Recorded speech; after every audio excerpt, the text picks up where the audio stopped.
Terence Crawford's greatest weapon is not only his power, but his mind. In the ring, he seems to read opponents like open books, switching from orthodox to southpaw with seamless ease and landing counters that look inevitable. Those strikes are not lucky guesses. They are the product of years of calculated preparation. To deliver punches that are sharp, fast, and unrelenting, he built a system of training that pushed every limit. This journey into his methods begins here. Before we get started, remember to subscribe so you don't miss the most exciting stories about boxing's legendary fighters. Terence Crawford was born in Omaha, Nebraska, a city known more for its struggles than for producing world champions. His childhood was marked by danger and hard lessons. In 2008, a bullet grazed his head during an incident that could have ended everything. But instead, it turned into the moment that pushed him to devote his life fully to boxing. Even before that, his upbringing was defined by what his mother once described as tough love. Stories of her daring neighborhood kids to test her son's will. Those experiences hardened him early, teaching him to face pressure without fear. At the local CW boxing club, he showed unusual composure, often practicing with his left hand after hurting the right, a habit that later became the foundation for his ability to switch stances. From a neighborhood scarred by violence, Crawford shaped a mindset that blended survival with ambition, setting the stage for one of the defining fighters of his generation. Crawford's transformation from gifted prospect to complete fighter began in Omaha, where a small circle of coaches shaped every detail of his growth. At the center was Brian "Bomac" McIntyre, a figure who understood that raw toughness needed structure. Bomac was not only a strategist, but the architect of Crawford's disciplined approach, guiding him through long hours of drills that blended precision with purpose. Alongside him stood Esau Dieguez, who first began working with Crawford as a teenager. Dieguez's role was relentless attention to the daily grind, turning routine sessions into laboratories of refinement. Together, they forged a partnership where nothing was left to chance. For Terence Crawford, preparation has always meant leaving comfort behind. His second home became Colorado Springs, where thin air and the demanding atmosphere of Triple Threat Gym stripped away any weakness. There, he pushed his body through long runs on hilly terrain and sparring sessions where fatigue arrived faster, forcing him to adapt. Training at elevation was not about spectacle. It was about building an engine that could outlast any challenge. The rhythm of his camps followed a clear design. Early weeks in Omaha set the base, sharpening fundamentals and rhythm. Then about 6 weeks before fight night, he climbed into the mountains where every breath burned and every drill demanded more. By the time he returned to sea level, his lungs felt wide open, his recovery between bursts almost instant. That difference was no theory. In his undisputed clash with Errol Spence Jr. in 2023, the benefits of altitude work came alive. After a tight opening, Crawford grew stronger as the rounds passed. His shots carried the same sting in the 9th as they had in the 1st, while Spence slowed. 3 knockdowns later, the referee waved it off. The science of elevation had been converted into ruthless dominance, proof that his conditioning was as decisive as his skill. When Crawford moved up in weight, skeptics expected him to sacrifice the sharpness that made him dangerous. Instead, he seemed faster, sharper, and more explosive than before. The secret lay in how his team reshaped his strength work. Under the guidance of conditioning coach Chet Fortune, Crawford embraced a method known as contrast training. Heavy lifts were paired with explosive movements, each set followed immediately by a burst of plyometric power. The result was not bulk for its own sake, but the transformation of raw strength into usable speed. In practical terms, this meant pushing through squats or weighted pulls, then springing into jumps or medicine ball throws with violent precision. Every rep trained his nervous system to fire faster, teaching his body to unleash maximum force in the brief windows a fight allows. It was a brutal but efficient cycle, building a body designed for sudden violence rather than slow accumulation. The payoff was undeniable in his historic showdown with Canelo Alvarez in 2025. Facing a naturally larger man, Crawford did not rely on volume alone. He punctuated the fight with bursts that Canelo never fully read, darting in with fast counters and slipping away before retaliation could land. Judges saw not just activity, but authority. the kind of dominance that comes when every strike carries intent and surprise. Contrast training had ensured that moving up in weight did not blunt his tools, it sharpened them. By reprogramming his body to convert power into speed, Crawford carried his danger into a heavier division, turning science into a decisive edge in the ring. Among Crawford's many tools, none unsettles opponents more than his ability to change who he is mid-fight. From the outside, it looks effortless. A shift of the feet, a tilt of the shoulders, and suddenly the angles are reversed. But this was not magic. As a young fighter, he injured his right hand and spent weeks training almost entirely with his left, drilling combinations until the stance felt as natural as breathing. Over time, the habit became a weapon. His team reinforced this gift by designing entire sessions around southpaw work. Day after day, he sparred as a left-hander, learning to step outside the lead foot, drive the straight right, and shut down the space for an opponent's favorite hook. It demanded not only balance, but the ability to think like two fighters in one body. Most boxers build their game on reflexes. Crawford built two separate arsenals and learned to flow between them. The effectiveness of this craft was clear in his bout with Shawn Porter in 2021. Through 9 hard rounds, Porter pressed forward with aggression, but Crawford patiently read the patterns. In the 10th, he switched and found the openings, dropping Porter twice in quick succession.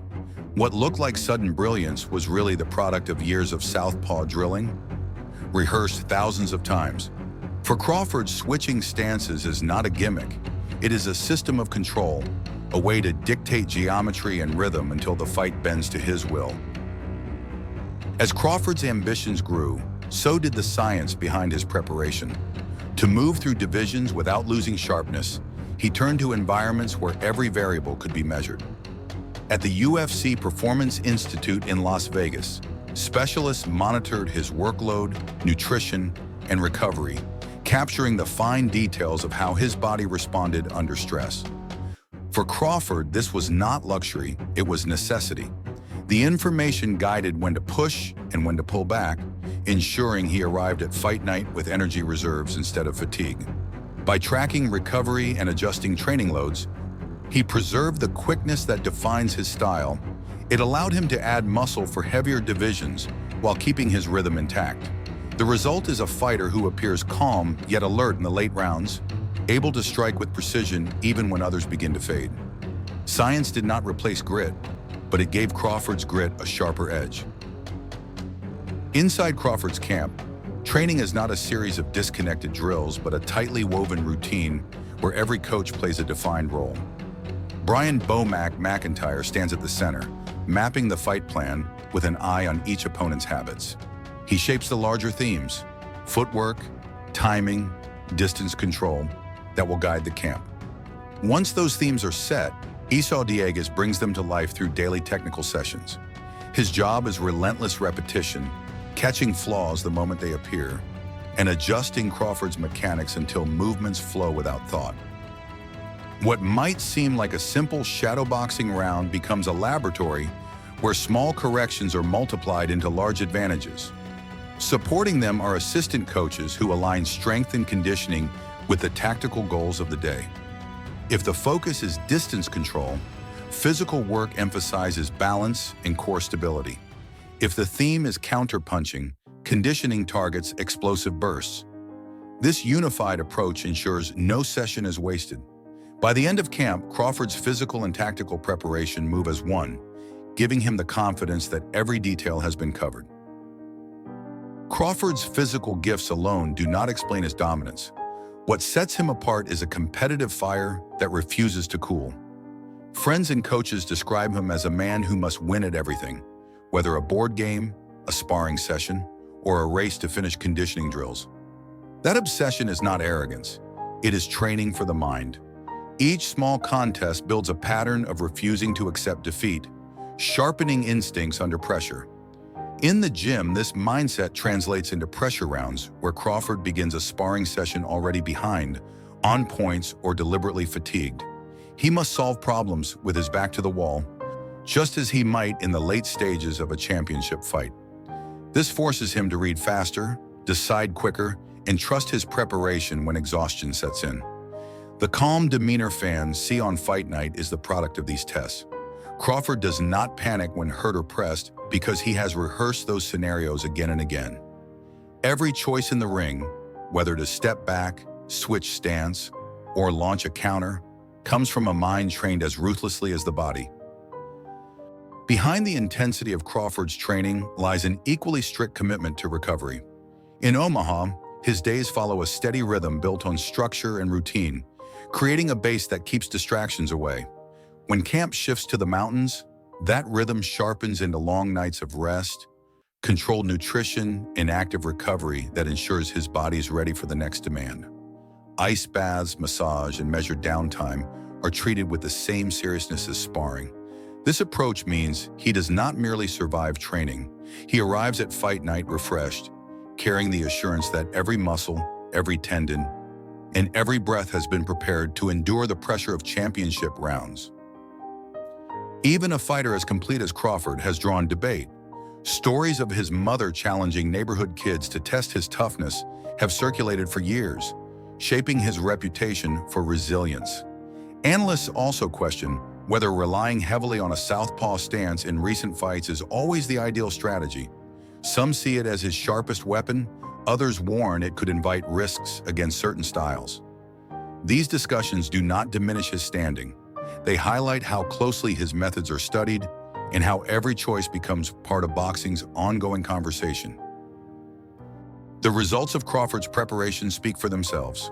He rose from lightweight to welterweight, unifying every major championship belt, and later stepped into super middleweight where few thought he could dominate.